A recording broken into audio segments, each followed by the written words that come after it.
জমি দখল, চাঁদাবাজি সহ অন্তত ৭৫টি জিডি এবং অভিযোগ রয়েছে অস্ত্র ও ইয়াবাসহ গ্রেফতার ঢাকা উদ্যানের ভূমিদস্যু মনিরুজ্জামান মনিরের বিরুদ্ধে।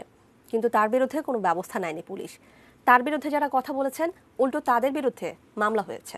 সাব্বির আহমেদ জানাচ্ছেন বিস্তারিত। তুরাগ নদের তীর ঘেঁষে কয়েক বিঘা জমির ওপর বিলাসবহুল বাগানবাড়ি আদাবর থানা আওয়ামী লীগের সহসভাপতি মনিরুজ্জামান ওরফে কালা মনিরের উঁচু সীমানা প্রাচীর এবং পুরো বাড়ি সিসি ক্যামেরার পর্যবেক্ষণে। ভেতরে আধুনিক সুইমিং পুল এবং মনোমুগ্ধকর লাইটিং, রয়েছে পুল খেলার দামি বোর্ড, সাউন্ড সিস্টেম। তুরাগ নদের সীমানা প্রাচীর বাগানবাড়ির ভেতরেই। অবৈধভাবে দখলে নেয়ায় বাগানবাড়ির সামনের একটি অংশ ভেঙে দিয়েছিল বিআইডব্লিউটিএ। বাগানবাড়ির এই জায়গা নিয়েও রয়েছে অভিযোগ।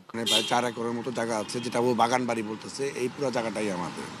তো এইটা দখল করে নেয়। আমার জানা মতো 1 থেকে 150 প্লট এ পর্যন্ত দখল করেছে। মনিরের বিরুদ্ধে যে বা যারাই দখলবাজি, চাঁদাবাজি, মারধরের অভিযোগ নিয়ে থানায় গেছেন, তাদের মামলা নিতে চায়নি পুলিশ। অভিযোগ ভুক্তভোগীদের। 5 নভেম্বর অস্ত্র ও ইয়াবাসহ মনিরকে গ্রেপ্তার করে র্যাব। এরপরই 6 নভেম্বর তার ঘনিষ্ঠ আব্দুল হাই 9 জনকে আসামি করে মোহাম্মদপুর থানায় মামলা করেন। এতে বলা হয়, ঢাকা উদ্যান বহুমুখী সমবায় সমিতির সেক্রেটারি বাদল সহ 9 জন অফিসে ভাঙচুর চালিয়ে লুটপাট করেন। একদিন পর 8 নভেম্বর বাগানবাড়িতে অগ্নিসংযোগ, ভাঙচুর এবং মনিরের মা ৬২ বছর বয়সী সাবিহা বেগমকে শ্লীলতাহানির অভিযোগে বরকতুল্লাহ, মোস্তফা নাজিম, আওয়ামী লীগ নেতা শাহিন ব্যাপারী সহ কয়েকজনের বিরুদ্ধে আবারও মামলা হয়। সংবাদকর্মীরা আসছে, আপনার মতোই এসে জানতে চাইছে। আমি যা জানি ওটুকুন বলছি। বলার পর থেকে সে হলো তার লোকজন দিয়া বিভিন্ন রকমের মামলা মোকদ দিয়া আমার হয়রানি করে দিচ্ছে। আমার প্লটে আমি সাইনবোর্ড দিতে গেছি, আমার সাইনবোর্ডে নিয়ে গেল তারা। আমি ভূমিদস্যু হিসেবে মামলা খেলাম। আমার মতো এখন দেশে হারা। 2টা মামলা দিয়েছে। আমরা কি আর বলবো, আমি নিজে অবাক। যত প্লট দখলের মেন হলো ওর মা। মামলার বাদী মনিরের মায়ের সঙ্গে দেখা করার চেষ্টা করা হলেও তিনি বাসায় নেই বলে জানান বাড়ির লোকজন।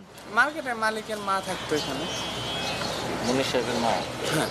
মনিরের দখলদারিত্বের বিরুদ্ধে প্রধানমন্ত্রী, স্বরাষ্ট্রমন্ত্রী এবং পুলিশের ঊর্ধ্বতন মহলে অভিযোগ দিয়েও কোনো প্রতিকার পাননি বলছেন ভুক্তভোগীরা। তবে তার গ্রেপ্তারের পর অনেকেই মুখ খুলছেন। ভূমিদস্যুতা থেকে শুরু করে মাদক ব্যবসা থেকে শুরু করে সমস্ত কিছুর অপকর্মের মূল কেন্দ্রবিন্দু হচ্ছে গিয়ে এই মনির আহমেদ এবং তার পরিবার। ওই এলাকায় আমি যদি হাইটা যাব, তবে যদি আমার পরিবার অত্যন্ত ভাগ্যবান হয়, হয়তো বা লাশটা পাবে। আদারওয়াইজ ঢাকা উদ্যানের মাটি তো নরম, পুঁতে ফেললে বেশিক্ষণ লাগবে। এ ব্যাপারে তেজগাঁ বিভাগের উপপুলিশ কমিশনার হারুনুর রশিদের কাছে প্রশ্ন করলে তিনি বিষয়টি এড়িয়ে যান। র্যাবের করা অস্ত্র ও মাদক মামলায় রিমান্ড শেষে মনির এখন কারাগারে। Sabbir Ahmed, ATN news, Dhaka.